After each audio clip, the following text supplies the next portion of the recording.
Video villain super commando ध्रुव।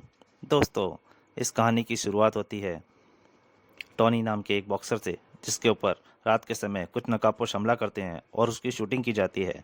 परंतु ध्रुव वहाँ पहुँचता है और उसको बचा लेता है, और भागते समय उन बदमाशों की कैसेट वहीं गिर जाती है। तो ध्रुव उस कैसेट को जाकर देखता है, जिससे उसे पता लगता है कि बाकायदा उनकी शूटिंग की जाती है। तभी एक सुपरस्टार पहुंच जाता है और उस कैसेट को लेने के लिए ध्रुव और एसपी सिटी से उन पर हमला कर देता है, और अंत में कैसेट लेकर वहां से भाग जाता है। और जब वहां पे कैसेट चलाई जाती है तो उनको पता लगता है वो कैसेट नकली थी। ध्रुव ने वो कैसेट अंतिम समय पर बदल दी थी। दोस्तों, यहाँ तक की कहानी आप वीडियो विलन के पहले भाग में पढ़ चुके हैं। अब उसके आगे। और अगले दिन राजनगर की घनी आबादी वाले मोहल्ले में बनी एक पुरानी इमारत के सामने एक वैन आकर रुकी, और उसमें से रघु तेजी से नीचे उतरा। पता नहीं क्यों डायरेक्टर को यह बात समझ में नहीं आ रही थी कि अब यहाँ रहने में मुझे खतरा हो सकता है। मैं तेजी से दौड़े आ रहा था ऊपर। ध्रुव मेरा पता लगाकर किसी भी वक्त यहाँ तक पहुँच सकता है। बड़ी मुश्किल के बाद डायरेक्टर ने अब मुझे यहाँ से कुछ जरूरी सामान ले जाने की इजाज़त दी है। अब इससे टैची में जल्दी से जल्दी कुछ कपड़े और एक दो जरूरी सामान रख लूँ। रघु ने अपने कपड़े निकालने के लिए अलमारी को खोला, और डर के मारे पल भर के लिए उसकी हालत खराब हो गई। कहीं जाने की तैयारी कर रहे हो क्या रघुपाल जी? ध्रुव, तुम यहाँ तक कैसे आ पहुंचे? पुलिस स्टेशन के रिकॉर्ड में तुम्हारा यह पता बहुत साफ साफ अक्षरों में लिखा हुआ है, और पते के ऊपर तुम्हारी बदसूरत शक्ल की एक फोटो भी चिपकी हुई है। तुरंत उसने गन निकाल ली, और अब पुलिस रिकॉर्ड में यह भी दर्ज किया जाएगा सुपर कमांडो ध्रुव की लाश भी इसी पते पर मिली थी। रघु के हाथ में एक पिस्तौल चमक उठी, पर टिगर दबाने से पहले ही पिस्तौल हवा में उड़ गई। चंडिका, तुम यहाँ कैसे? तुम्हारी ही तरह मैं भी कई दिनों से इस रंग की तलाश में थी। हर अपराध में इन लोगों ने एक ही वैन का इस्तेमाल किया था। उसी का पीछा करते करते मैं यहाँ तक आ पहुंची, और अब यह हम अपने बॉस तक पहुंचाएगा। चंडिका की लात उसकी छाती पर पड़ी। आओ, बोल, कहाँ है तेरा अड्डा? मैं कभी नहीं बताऊंगा। जब तक नहीं बताएगा तब तक ऐसे ही मार खाता रहेगा।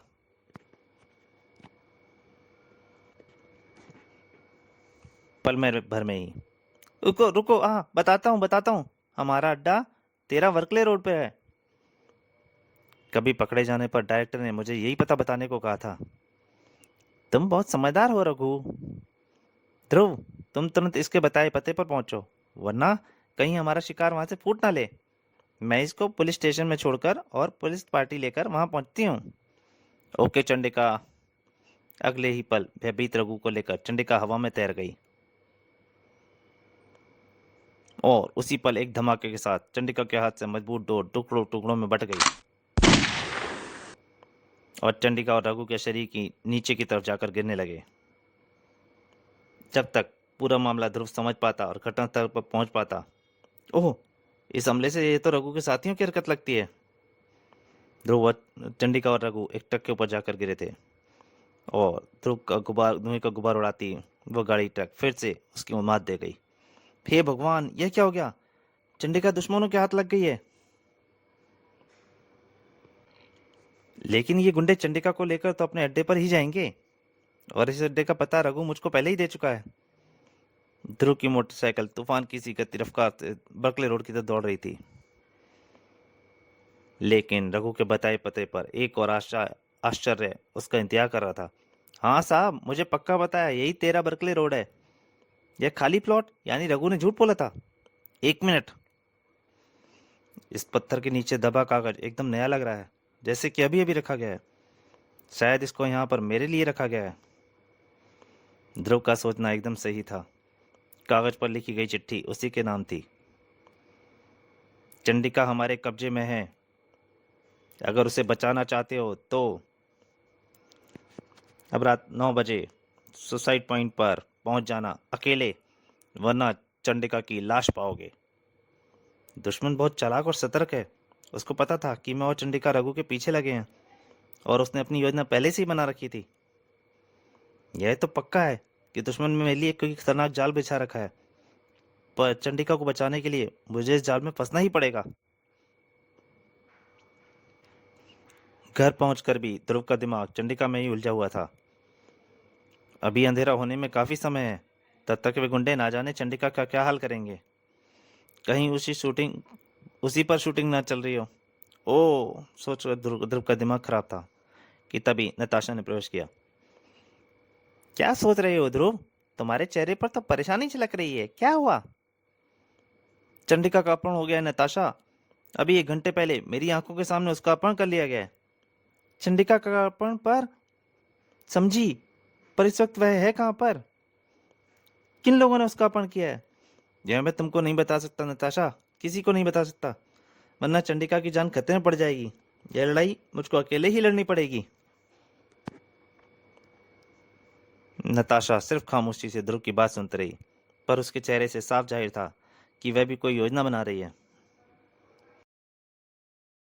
राइट पॉइंट कभी लवर पॉइंट्स के नाम से भी जाना जाता था, क्योंकि यहाँ पर रेस्टोरेंट में प्रेमी एक दूसरे से मिलते थे।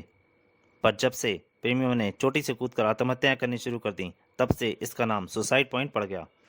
सरकार ने इस इलाके को प्रतिबंधित क्षेत्र घोषित कर दिया, और अब तो आलम यह है कि रात के समय चिड़िया तक इस चोटी पर बैठने से घबराती है।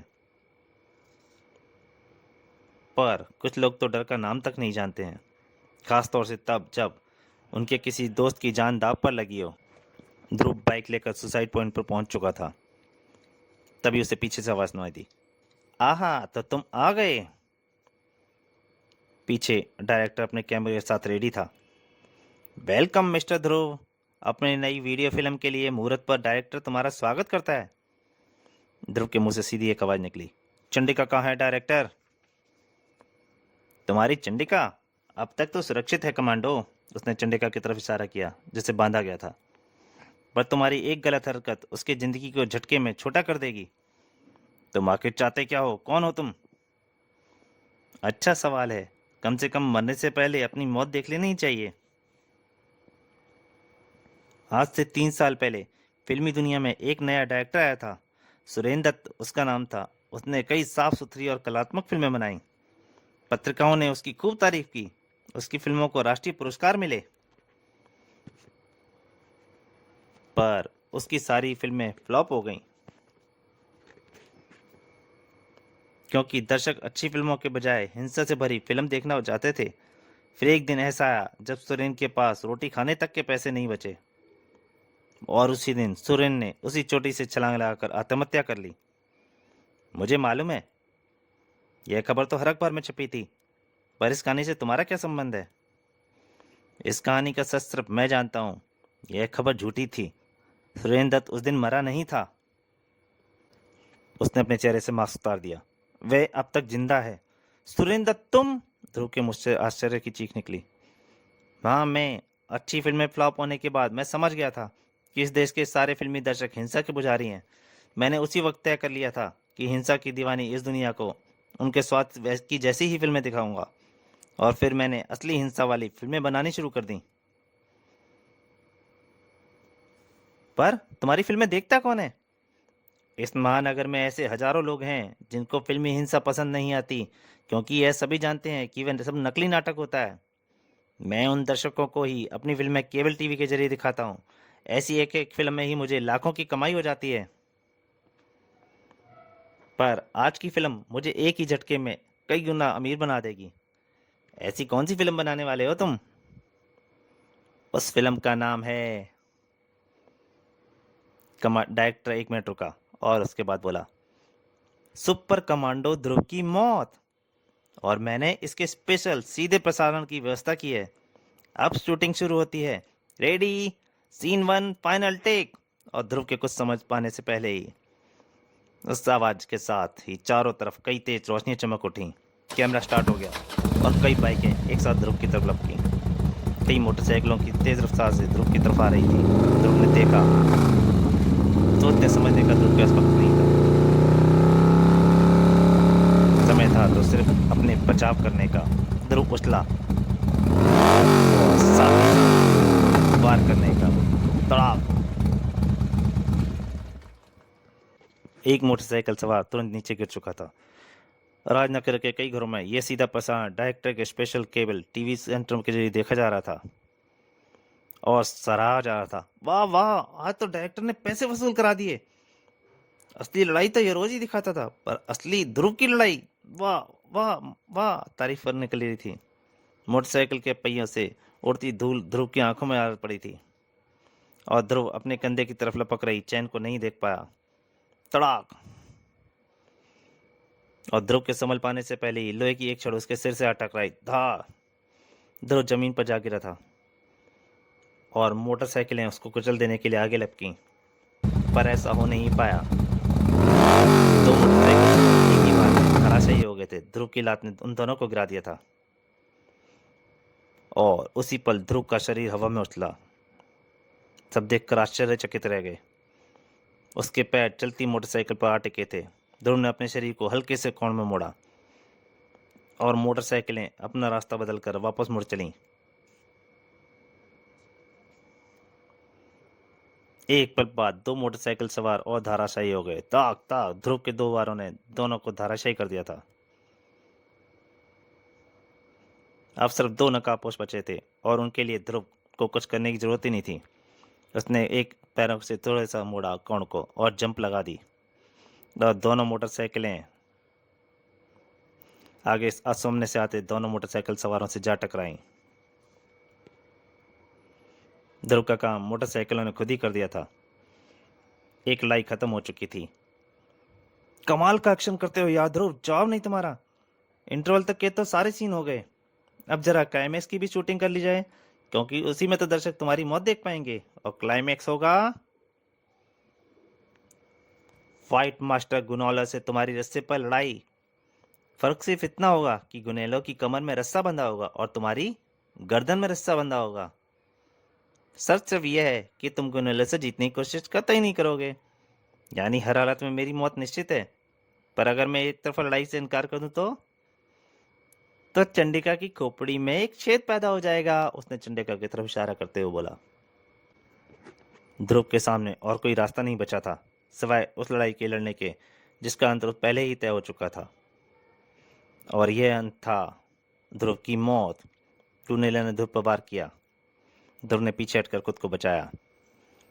हर आंख ध्रुव और गुनेलो की लड़ाई पर फिक्स थी, पर किसी का भी ध्यान चंडिका और उसके पहरेदार की तरफ नहीं था, जिनके सिर पर एक एक वार हुआ। जहां एक नया सीन चल रहा था। एक मिनट बाद जब गार्ड का ध्यान उधर गया तो सब कुछ वैसे का वैसा ही था। गुनेलो के वारों से खींच उठे ध्रुव के हाथ चले, परंतु गुनेलो एक प्रोफेशनल कुश्ती कई सालों का अनुभव था। ध्रुव के वारों को पहले ही भांप लेना उसके लिए बाएं हाथ का खेल था। उसकी एक लात ध्रुव के गले पर पड़ी। ओह, इसमें तो चीते जैसी फुर्ती है और सांड जैसी ताकत है। और ये रास्ते पर जिस तरह से उछल रहा है उससे मुझे असंतुलित होकर नीचे गिरने का वक्त नहीं लगेगा। नीचे गिरते ही मुझको फांसी लग जाएगी। इसलिए सबसे पहले गर्दन से बंधी रस्सी का इंतजाम करना पड़ेगा। गुनेलो का फरसा ध्रुव की गर्दन काट देने को घुमा और साथ ही साथ ध्रुव हवा में उछला। फरसे का तेज फल मजबूत रस्सी को सूत की तरह काटता चला गया। गुस्से से झुंझलाकर गुनेलो ने फरसे को फिर घुमाया और रस्सी का एक लंबा टुकड़ा ध्रुव के हाथ में आ गया। गुनेलो ने खुद ही ध्रुव को एक हथियार दे दिया था। वह समझ ही नहीं पाया कि कब ध्रुव ने उसके हाथ को रस्सी से बांधकर फरसा अपने हाथ में ले लिया।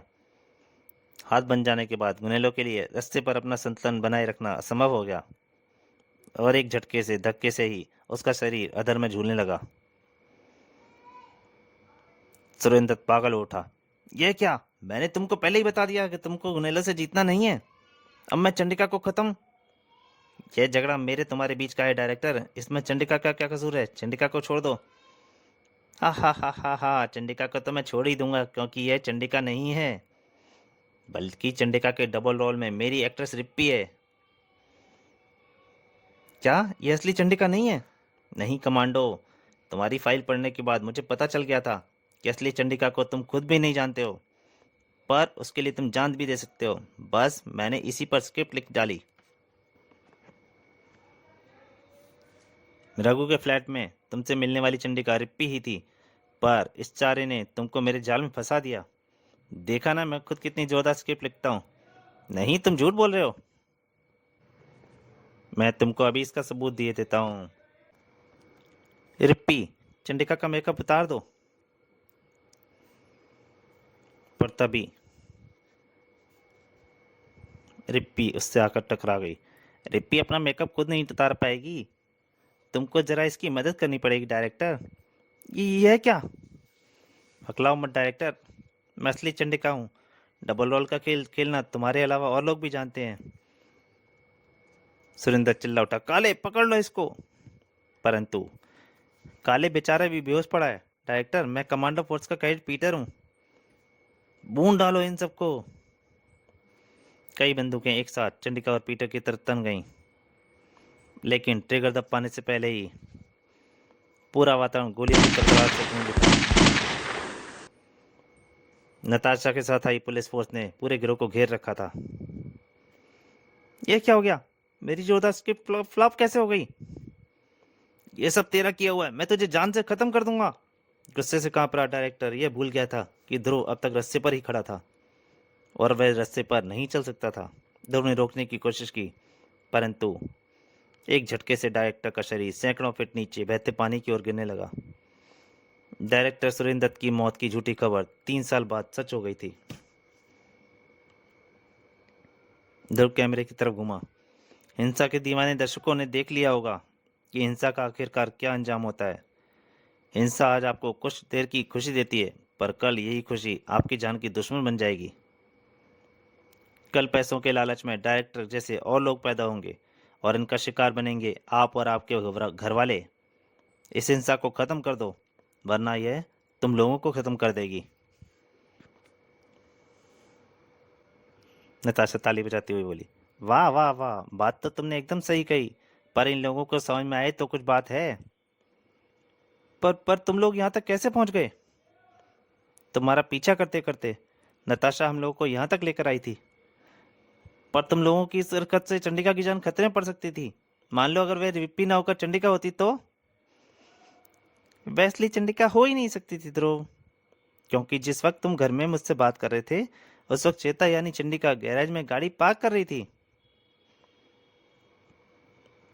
यह बात तुम इतने विश्वास से कैसे कह सकती हो नताशा? यह ट्रेड सीक्रेट है ध्रुव, चलने नताशा का ट्रेड सीक्रेट।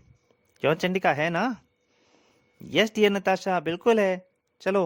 हाँ हाँ हाँ हाँ हाँ हाँ हाँ, बाय ध्रुव। ध्रुव खोपड़ी खुजलाने के अलावा और कुछ कर भी नहीं सकता था। वह धीरे धीरे समझ रहा था कि कुछ रहस्य ऐसे हैं जिनको ध्रुव भी नहीं सुलझा सकता है।